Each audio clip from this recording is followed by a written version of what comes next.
बिस्मिल्लाहिर्रहमानिर्रहीम। अस्सलाम वालेकुम जी, कैसे हैं आप सब लोग? आई हो बिल्कुल ठीक ठाक होंगे, अल्लाह ताला के हिफ्ज़ व अमान में होंगे।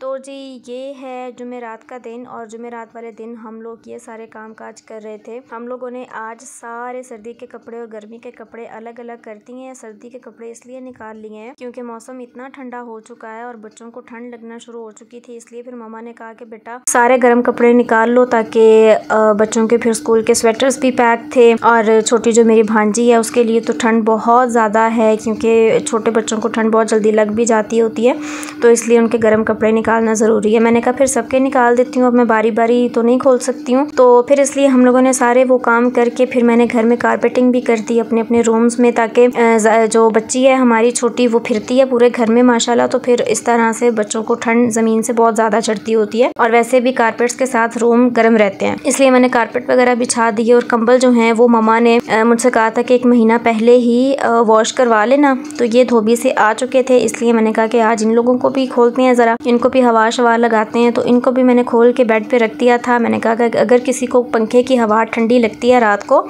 तो वो इसको ओढ़ सकता है। तो बस हमारे रूम की सारी सेटिंग हो चुकी थी, मैंने बेडशीट वगैरह भी चेंज कर दी थी, सारे कपड़े अलमारियों में चले गए थे, रूम के अंदर कारपेट भी सेट हो गया था, बड़ा अच्छा सा सेटअप सा बन गया था। और ये मम्मा के रूम की सेटिंग मैंने की थी।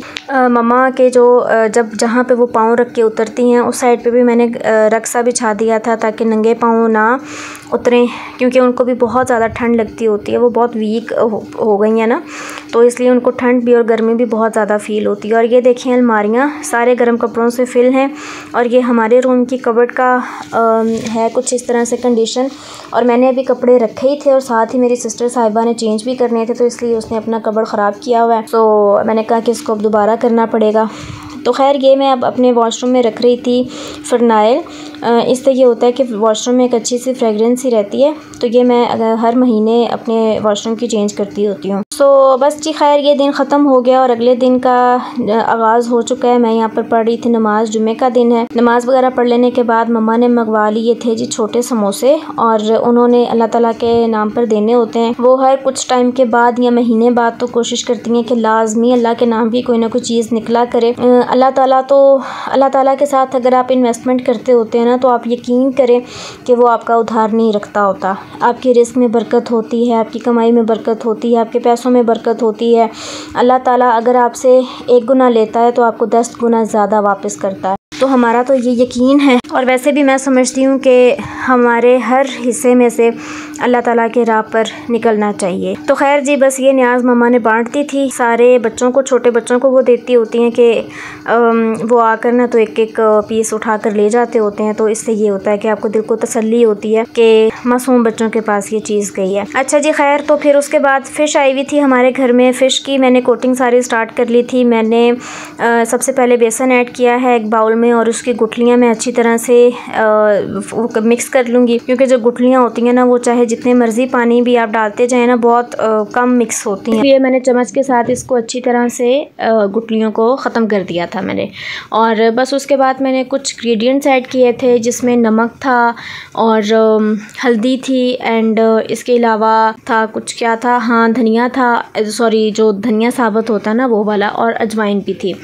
तो अभी मैं बारी बारी आपको बताती हूँ। मैंने अब ये हल्दी ऐड कर दिया। हल्दी मैंने सिर्फ़ और सिर्फ कलर के लिए ऐड की थी, मैंने जायके के लिए हल्दी ऐड नहीं की। और इसके बाद अब मैं पिसी हुई हरी मिर्च ऐड कर दूँगी। मैंने इसका ज़रा सा पेस्ट बना लिया था दरदरा सा, और ये देखें मैंने भी अगले दिन आपके सामने लहसुन अदरक का पेस्ट बनाया था, और ये बिल्कुल ख़त्म हो चुका है। तो बस इसको भी मैंने ऐड करके अच्छी तरह से मिक्स कर लेना है। मैंने इसका फ़ाइन सा पेस्ट बनाना है कोटिंग के लिए। और रेड चिली पाउडर भी मैंने इसमें ऐड की है, ताकि एक अच्छा सा स्पाइसी सा टेस्ट आ जाए। बहुत ज़्यादा स्पाइसी भी नहीं चाहिए था और बहुत ज़्यादा लाइट फ्लेवर भी नहीं चाहिए था, इसलिए मैंने बस ज़रा सी मिर्चें ऐड की हैं। बस ना मैंने इसको हाथों के साथ ही मिक्स कर लिया था। अच्छा ये मछली ना कांटे वाली हुई थी। तो कांटे वाली मछली का तो अपना ही मज़ा, और मेरे हाथों में इतने कांटे लग रहे थे, मैंने कहा कि यार ये क्या। और लेकिन हाथों के बगैर भी ये मिक्स नहीं हो सकती थी अच्छी तरह से। अगर आपने एक एक बोटी के ऊपर, एक एक पीस के ऊपर अगर कोटिंग करनी है तो हाथों से ही बेस्ट रहता है मामला। अच्छा जी, मैंने इसको 2 घंटों के लिए रेस्ट पर दे दिया। मैंने कहा अब शाम को इसको हम लोग फ्राई करेंगे और खा लेंगे। और बस अब मैं थोड़ी देर के बाद यानी 2 घंटों के बाद इसको फ्राई करने लगी थी। अच्छा, फ़िश हो चाहे चिकन हो चाहे कुछ भी आपने फ्राई करना हो इस तरह का, तो आप हमेशा मीडियम आंच पर इसको फ्राई किया करें, यानी मीडियम टू लो आंच जो होती है ना उस पर। क्योंकि अगर आप इसको हाई आंच पर फ्राई करते हैं तो ऊपर से तो आपकी चीज़ें पक जाती हैं, लेकिन अंदर से इतनी कच्ची रहती हैं कि मेरा एक पीस ऐसा हुआ था जो पहला था, मैंने बिल्कुल अभी घी ट्राई करने के लिए पहला पीस फ्राई किया था, लेकिन वो मेरा अंदर से कच्चा रह गया और ऊपर से सारा पक गया क्योंकि घी बहुत गर्म हो चुका था। तो वो फिर मैंने ना इसको बिल्कुल लो आंच पर फ्राई करना शुरू कर दिया था। तो बस जी फ़िश हमारी पक चुकी थी, तैयार हो चुकी है। बस नींबू इसके ऊपर मैंने ज़रा सा स्प्रिंकल करके मैंने सर्व कर देना। एंड बहुत मज़ेदार से इसकी कोटिंग हुई थी, बड़ा मज़े का इसका मैंने मसाला रेडी किया हुआ था। तो बस जी फिर हम लोगों ने कहा कि अगर हम लोगों ने फ़िश खाई है तो इसको हज़म करने के लिए ज़रूरी ये है कि शाम को ग्रीन टी भी पी ली जाए। शाम को मतलब कि हम लोगों ने फ़िर से आधा घंटा ठहर के फिर ग्रीन टी पी ली थी। और बस ये फिर रात हो चुकी थी, और रात को हम लोगों ने खाने में बिरयानी वगैरह भी बनाई हुई थी। उसका व्लॉग मैं नेक्स्ट इंशाल्लाह आपको शेयर कर दूँगी।